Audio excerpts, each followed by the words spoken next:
बाबा साहब अम्बेडकर ने आपको वोट का अधिकार दे करके, लोकतंत्र दे करके ये बात तय कर दिया है कि आप अपना सेवक जा करके चुन लो, और सेवक सही ढंग से सेवा नहीं करता तो 5 साल में उसको हटा देना है।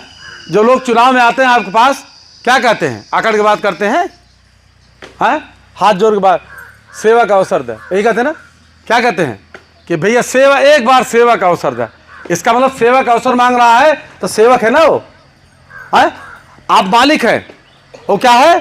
सेवक है, और सेवा का अवसर मांग रहा है, और सेवा का अवसर आप देते हैं जब, तो सेवा का अवसर देने के बाद फिर वो जो है आपके कब्जे से बाहर हो जाता है। ये बात समझिए आप। हो सकता है कुछ जो लोग हमारी बात बहुत बुरी लग रही होगी, का बोलते हैं, का कहते हैं।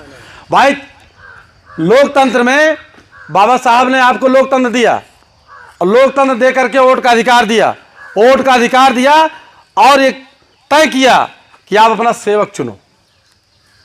सेवक कौन है? आपके पास आते हैं चुनाव में, हाथ जोड़ के कहते हैं कि भैया सेवा का अवसर दे हमका, एक बार अवसर दे, कोनो कमी न छुपा हुआ, मतलब कि सेवा करे में कोनो कमी न होए। और ये भी अधिकार दिया बाबा साहब ने कि अगर सेवक जिसको आपने सेवा के लिए चुना है सही ढंग से सेवा ना करे तो 5 साल में उसको बदल देना। तो सेवक आपका सेवक है वो। अब आप कल्पना करिए कि क्या आप मालिक की हैसियत में है, उसके मालिक की हैसियत में आप नहीं आ पा रहे हैं। 75 साल हो गया, मालिक की हैसियत में आप नहीं है। चुनाव में कहता है वो कि सेवक, भैया तुम्हारा सेवक है, सेवक का अवसर है, लेकिन जो अधिकारी कर्मचारी हैं और लोगों को सेवक हैं, आपकी सेवा करने के लिए डीएम, कलेक्टर, एसडीएम सब आपकी सेवा करने के लिए रखे गए, उनको लोक सेवक कहा जाता है।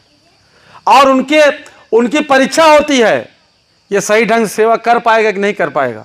मतलब परीक्षा देते हैं, लोक सेवा आयोग की परीक्षा देते हैं, और परीक्षा में मतलब ये क्वालिफाई करते हैं। अच्छे सेवक, अच्छे लोक सेवक जो होते हैं उनको नौकरी पर रखा जाता है, आईएएस पीसीएस बनाया जाता है। आपके वो सेवक हैं, आप मालिक हैं, लेकिन क्या आप जमीन पे देख रहे हैं? आपके गांव में दिखता है? क्यों नहीं दिखता? क्योंकि आप अपने वोट की वैल्यू समझते ही नहीं हैं। आप अपने वोट की वैल्यू नहीं जानते हैं। आपको ये नहीं पता है कि हम जिस तरह से हम जात धर्म के नाम पे बंट करके वोट देते हैं, भावना में, बाकी इससे नहीं होगा काम। अगर इस तरह से आप वोट देते रहे तो फिर ऐसे आप जो है 1 आध पीढ़ी, 2 पीढ़ी, 4 पीढ़ी ऐसे देते रहेंगे। इसके लिए आपको वह तरीका जो मैं बता रहा हूं कि आपके अंदर समाज निर्माण का काम करना होगा। लोहार, कहार, चमार, दुखिया पीड़ित, प्रताड़ित जो है, इनको जो है जोड़ना होगा, इनको साथ लेके चलना होगा। अगर इनको साथ लेकर आप चलते हैं तो आप वो सीट पा सकते हैं जहां कोई और बैठा है। इसमें टाइम लगेगा,